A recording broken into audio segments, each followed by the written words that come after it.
નમસ્કાર વિદ્યાર્થી મિત્રો, એબીસી ક્લાસીસ ગાંધીનગરના આ ઓનલાઈન પ્લેટફોર્મની અંદર આપ સર્વનું હાર્દિક સ્વાગત છે। ઘણા બધા વિદ્યાર્થીઓની કમેન્ટ રૂપે આજે તમારી સમક્ષ ધોરણ 10 આવનારી પ્રથમ પરીક્ષા માટે વિષય અંગ્રેજીની અંદર કઈ બ્લુપ્રિન્ટ છે એની આપણે ચર્ચા આજે કરવાના છીએ। અને ખાસ કરીને ધોરણ 10 અંગ્રેજી પ્રથમ પરીક્ષા બ્લુપ્રિન્ટની વાત કરીએ તો આની અંદર આપણે આને બરાબર સમજવી પડે અને બહુ મહત્ત્વની બાબતો છે જેની આજે આપણે ચર્ચા કરીશું। બહુ જ ઇમ્પોર્ટન્ટ છે, તો તમે ખાસ ધ્યાનથી સાંભળજો, બરાબર છે।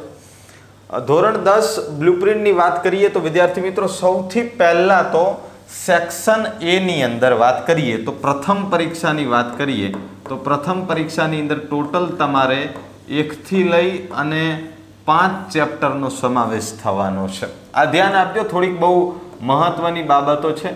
1 થી લઈ અને 5 ચેપ્ટરનો સમાવેશ થવાનો છે। તો ઘણા બધા બાળકો કહે છે કે સર અમારે 6થું ચેપ્ટર પણ પૂછાશે। ઓકે, તો વિદ્યાર્થી મિત્રો હવે ઓનલાઈન પ્લેટફોર્મમાંથી હું તમારી સમક્ષ વાત કરી રહ્યો છું। હવે કોઈ પણ અલગ જિલ્લાની અંદર અલગ શાળા વિકાસ સંકુલ હોય છે। ઓકે, આમ તો જોવા જઈએ તો 5 ચેપ્ટરનો સમાવેશ છે અગર પ્રશ્નપત્રનું પરિરૂપ માળખું જોવા જઈએ બ્લુપ્રિન્ટ પ્રમાણે તો। ઓકે, પણ કોઈક જગ્યાએ 6થું ચેપ્ટર પણ પૂછી નાખતા હોય છે, તો એ તમારે જે તે શાળાની અંદર ખરાઈ કરાવી લેવાનું। ઓકે, પણ જનરલી 99% 1 થી 5 ચેપ્ટર હોય છે। આ 1 થી 5 ચેપ્ટરમાંથી તમને 10 ગુણનું શું પૂછશે તો કે 10 ગુણનું ફકરામાંથી તમને પ્રશ્નો પૂછશે। કેટલા ગુણના? 10 ગુણના। તમે જે 5 ચેપ્ટર ભણ્યા છો એમાંથી પેરેગ્રાફમાંથી તમને પ્રશ્ન પૂછશે। ઓકે, બીજું આવી રીતે તમને 10 ગુણની અંદર પેરેગ્રાફમાંથી સવાલ જવાબ જે છે એ પૂછશે। ત્યારબાદ હજી આગળ વધીએ તો 11મા ક્રમે તમને શોર્ટ નોટ પૂછવામાં આવશે, હે ને? રાઇટ અ શોર્ટ નોટ, તમને શોર્ટ નોટ પૂછશે। શોર્ટ નોટ કેટલી પૂછશે તો કે શોર્ટ નોટ 2 પૂછશે। લખવાની કેટલી? લખવાની 1। કેમ કે 1 જે છે એ તમને અથવામાં પૂછવામાં આવશે। શેમાં પૂછવામાં આવશે? અથવામાં પૂછવામાં આવશે। એટલે તમને 2 માંથી જે વધારે સારી રીતે આવડતી હોય એ તમારે લખવી। તો અહીંયા ઘણા બધા કહે કે સર શોર્ટ નોટનું કંઈક આઈએમપી આપો, તો આની પહેલાં ઓલરેડી વિડીયો જે છે એ અપલોડ થઈ ચૂક્યો છે કે પ્રથમ પરીક્ષા માટે કઈ મહત્ત્વની શોર્ટ નોટ છે, મહત્ત્વના નિબંધ કયા કયા છે જે તૈયાર કરવા જોઈએ, ઈમેલ રાઇટિંગની વાત કરીએ, પિક્ચર ડિસ્ક્રિપ્શન નહીં, તો ઓલરેડી એ વિડીયો અપલોડ થઈ ચૂક્યો છે, તમે એ નિહાળી શકો છો, બરાબર? તો 5-6 જેટલી મહત્ત્વની શોર્ટ નોટ છે જે તમારે રેડી કરી રાખવાની। અને બીજું વિદ્યાર્થી મિત્રો, શોર્ટ નોટની અંદર તમને આવી રીતે 6 જેટલા મુદ્દા પ્રશ્ન સ્વરૂપે આપવામાં આવશે। એ જે પ્રશ્નો જે છે એને આધીન તમારે શોર્ટ નોટ લખવાની રહેશે। તો 11મા ક્રમે 3 ગુણની અંદર તમને શોર્ટ નોટ પૂછવામાં આવશે। ઓકે, ત્યારબાદ 12, 13, 14 અને 15મા ક્રમે તમને ખરા ખોટા પૂછશે, એટલે અંગ્રેજીમાં જેને આપણે ટ્રુ ફોલ્સ કહીએ છીએ એ તમને અહીંયા 12 થી 15મા ક્રમે પૂછવામાં આવશે। તો આ પણ ચેપ્ટરમાંથી જ છે। તો 10 ગુણનું 1 થી 5 ચેપ્ટર છે, એમાંથી ફકરા ઉપરથી પ્રશ્નોનો જવાબ તમારે આપવાના છે। ત્યારબાદ 3 ગુણનું શોર્ટ નોટ પૂછાશે। ત્યારબાદ 4 ગુણના તમને ખરા ખોટા પણ પૂછશે। અને બીજું પાઠ આધારિત ખાલી જગ્યાઓ પણ પૂછાય છે જે પાછળ આવશે, એની પણ વાત કરીશું। ત્યારબાદ પોએમની વાત કરીએ તો સેક્શન બીની અંદર તમને અહીંયા જે સ્ટાન્જા આપવામાં આવશે, એટલે કે તમારા પ્રથમ પરીક્ષાની અંદર વાત કરીએ તો પોએમ નંબર 1 અને 2 આ બંનેનો સમાવેશ છે। ઓકે, તો એમાંથી તમને 3 ગુણનું પૂછવામાં આવશે। કેટલા ગુણનું? 3 ગુણ। આવી રીતે સ્ટાન્જા આપ્યો હશે ને નીચે તમને 16 થી 18મા ક્રમે અહીંયા પ્રશ્ન જે છે એ પૂછવામાં આવશે, બરાબર છે? આવી રીતે ત્યારબાદ આપણે વાત કરીએ, આગળ જઈએ તો અહીંયા જે પેરેગ્રાફ તમને દેખાઈ રહ્યો છે તો એ પેરેગ્રાફ તમે જોયું હશે ધોરણ 10ની અંદર બ્લેક બક આવે છે, બરાબર છે, કે જેની અંદર ટોટલ 1 થી લઈ અને 22 જેટલા ચેપ્ટરોનો સમાવેશ છે। તો પ્રથમ પરીક્ષાની અંદર તમારે 1 થી 12 ચેપ્ટરની જે સ્ટોરીઝ જે રીડિંગ છે એમાંથી પૂછાશે। શું પૂછાશે? 1 થી 12 ચેપ્ટર બ્લેક બકમાંથી, તો કે એમાં 5 ગુણનો એક પેરેગ્રાફ આપશે, જેની અંદર તમારે એ પેરેગ્રાફમાંથી નીચે જે પ્રશ્ન આપવામાં આવેલા છે એના જવાબ જે છે એ શોધીને લખવું। અને 3 ગુણનું જે છે એ તમને નિયરેસ્ટ મીનિંગ પૂછશે, એટલે 5 + 3 બરાબર છે, એટલે કે 8 માર્ક્સનું જે છે એ તમને બ્લેક બકમાંથી પૂછવામાં આવશે, બરાબર છે, 8 માર્ક્સનું। તો કયા કયા નિયરેસ્ટ મીનિંગ જે છે મહત્વના છે એનો પણ વિડીયો જે છે એ તમને જલ્દ મળશે। ઓકે, ત્યારબાદ અહીંયા નોન વર્બલ ટેક્સ પૂછશે તમને। નોન વર્બલ ટેક્સ જે છે એ પૂછવામાં આવશે, સાદી ભાષામાં આપણે કહીએ તો બ્રેકેટ કોઠા ઉપરથી તમને પ્રશ્ન જે છે એ પણ પૂછવામાં આવશે। ઓકે, તો આ પણ એક બહુ જ સરળ ટોપિક કહી શકાય। ઓકે, ત્યારબાદ આપણે આગળ જઈએ તો તમને આવી રીતે ઇન્ટરવ્યૂ છે, કન્વર્ઝેશન છે, ડાયલોગ જે છે, બે વ્યક્તિઓ વચ્ચેની જે વાતચીતનો જે સંવાદ છે એ તમને પૂછવામાં આવશે। તો આ પણ એકદમ બિલકુલ સરળ કક્ષાનો ટોપિક કહી શકાય। એમાં પણ તમારે અંદરથી જોઈને જ જવાબ લખવાનો છે। એકવાર ધ્યાનથી, શાંતિથી, સમજદારીપૂર્વક વાંચી જવાનું, આરામથી આવડે એવો ટોપિક છે। ઓકે, તો આમાં તો જેમાં અંદરથી જોઈને લખવાનું છે એમાં તો કોઈ ચિંતા જ નથી। ત્યારબાદ સેક્શન સીની વાત કરીએ તો સેક્શન સી અને ડી જે છે અને ઈ જે છે ગ્રામેટિકલ વિભાગ કહેવાતો હોય છે આખો। ઓકે, તો સેક્શન સીની અંદર તમારે કુલ 9 માર્ક્સના ફંક્શન પૂછવામાં આવશે। 9 માર્ક્સના તમારે શું પૂછવામાં આવશે? ફંક્શન પૂછવામાં આવશે। તો બિલકુલ ફંક્શનની અંદર તો કચાશ રહેવી જ ના જોઈએ।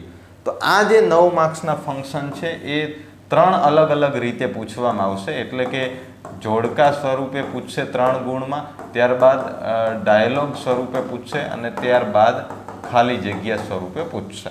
ઓકે, તો આવી રીતે તમે જોઈ શકો છો 3 ગુણની અંદર જોડકા સ્વરૂપે પૂછે છે, ત્યારબાદ આવી રીતે ડાયલોગ સ્વરૂપે તમને પૂછશે અને ખાલી જગ્યા સ્વરૂપે પૂછશે। અહીંયા હાલાકી ઓપ્શન નહીં આપવામાં આવે, મારી જોડે આ જૂની બ્લુપ્રિન્ટના આધારે સમજાવું છું, તમારે જસ્ટ ખાલી જગ્યા જે છે એ પૂરી કરવાની છે।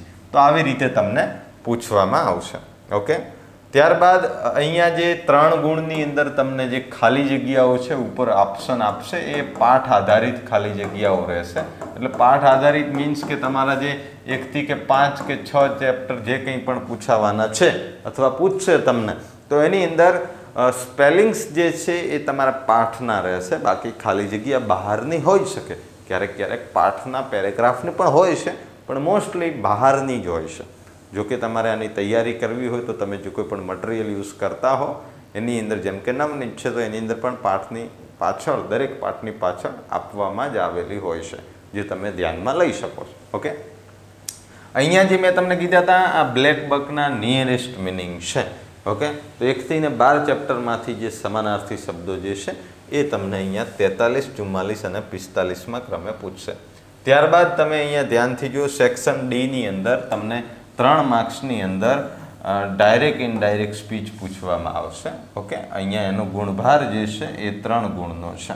ઓકે, આ એટલા માટે અહીંયા સહેજ અલગ છે, કેમ કે COVID-19 વખતે જે બહાર પાડેલી એની અંદર થોડુંક હેતુલક્ષી કરી નાખ્યું હતું ડાયરેક્ટ ઇનડાયરેક્ટ સ્પીચનું, પણ હવે તો તમારા ધોરણ 9ની અંદર પણ આવતી જ હતી અને તમે સમજી શકો છો। ઓકે, ત્યારબાદ 47, 48 ને 49ના ક્રમે જે છે એ તમને કંજક્શન પૂછવામાં આવશે 3 ગુણની અંદર। ઓકે, અને ત્યારબાદ આપણે આગળ વધીએ તો 50માં ક્રમે જે છે એ એડિટિંગ, કરેક્ટિંગ એરર, તમારે કોઈ પણ શબ્દની નીચે અંડરલાઇન કરેલી હશે ને તમારે સુધારીને ફરીથી લખવાનો છે। ઓકે, 50 બાદ 51 અને 52નો જે ક્રમ છે એ 4 ગુણની અંદર તમને પૂછશે, એટલે કે do as directed. Do as ડાયરેક્ટેડની અંદર કયા કયા મુદ્દાઓનો સમાવેશ થાય? ડુ એઝ ડાયરેક્ટેડની અંદર કયા મુદ્દાઓનો સમાવેશ થાય? તો પહેલો મુદ્દો જે છે ચેન્જ ઇન નંબર, એક વચનમાંથી બહુવચન કરવાનું પૂછાય। બીજા નંબરે જઈએ તો ચેન્જ ઇન જેન્ડર, જાતિ બદલવાનું પૂછાય। ત્રીજા નંબરે જઈએ તો ચેન્જ ઇન પ્રોનાઉન, એટલે કે સર્વનામ બદલવાનું પૂછાય। ચોથા નંબરમાં જઈએ તો ચેન્જ ઇન ટેન્સ, કાળ બદલવાનું પૂછાય. અને 5મા નંબરમાં જઈએ તો એક્ટિવમાંથી પેસિવ. આ 5માંથી કોઈ પણ 2 પૂછશે જે 4 ગુણની અંદર હશે. ઓકે, તો ખાસ કરીને ટેન્સ અને એક્ટિવ પેસિવ વધારે પૂછતા હોય છે. એક્ટિવમાંથી પેસિવ તો હોય જ છે. ઓકે, એમાં તો કોઈ શક નથી. ત્યારબાદ 3 ગુણની અંદર તમને આવી રીતે અંડરલાઇન કરેલું હશે અને 4 ઓપ્શન આપેલા હશે. WH ક્વેશ્ચન, પ્રશ્ન જે બનાવવાના છે, ક્વેશ્ચન ફ્રેમિંગ, એ તમને પૂછશે. આગળ વધીએ. સેક્શન ની અંદર અહીંયા તમને પેરેગ્રાફ રાઇટિંગ, એસે પણ કહી શકીએ આપણી ભાષામાં, ગુજરાતીમાં નિબંધ જે કહીએ છીએ, અહીંયા તમને પૂછશે. તો મેં તમને આગળ પણ વિડીયો આપ્યો છે, એની અંદર મહત્ત્વના નિબંધ છે, એમાં પણ કહેતો આવ્યો છું કે નિબંધ હંમેશા પાઠ આધારિત કરવા. પહેલા જ ચેપ્ટરની અંદર વાત છે ગામડાને સ્માર્ટ બનાવવાની, તો smart village, modern village, the best village of Gujarat, આવી ટાઈપનો નિબંધ. બીજા ચેપ્ટર રોબોટને લગતો છે, તો માય ડ્રીમ રોબોટ, મારો સપનાનો રોબોટ, એવો નિબંધ પૂછી શકે. ત્રીજા ચેપ્ટરમાં તો સેવ ઇન્વાયરમેન્ટ, પર્યાવરણ બચાવવાની વાત છે, અરુણ કૃષ્ણમૂર્તિ, તો સેવ ઇન્વાયરમેન્ટ વિશેનો. ચોથા ચેપ્ટરમાં માય મધર વિશે પૂછી શકે. 5મું ચેપ્ટર પાયરોટેકનિક્સની વાત આવતી હતી, ફેસ્ટિવલની વાત આવતી હતી, બરોબર, તો માય ફેવરેટ ફેસ્ટિવલ પૂછી શકે. તો આવી રીતે નિબંધ તૈયાર કરવાનો. ઓકે, ત્યારબાદ 57 નંબરની અંદર તમને ઈમેલ પૂછે છે અને એના અથવાની અંદર તમને રિપોર્ટ પૂછે છે. તમને જે ફાવે, ઈમેલ લખવો હોય તો ઈમેલ લખો, રિપોર્ટ લખવો હોય તો રિપોર્ટ લખો. ઓકે, એ પણ અમે મહત્ત્વના આપ્યા છે.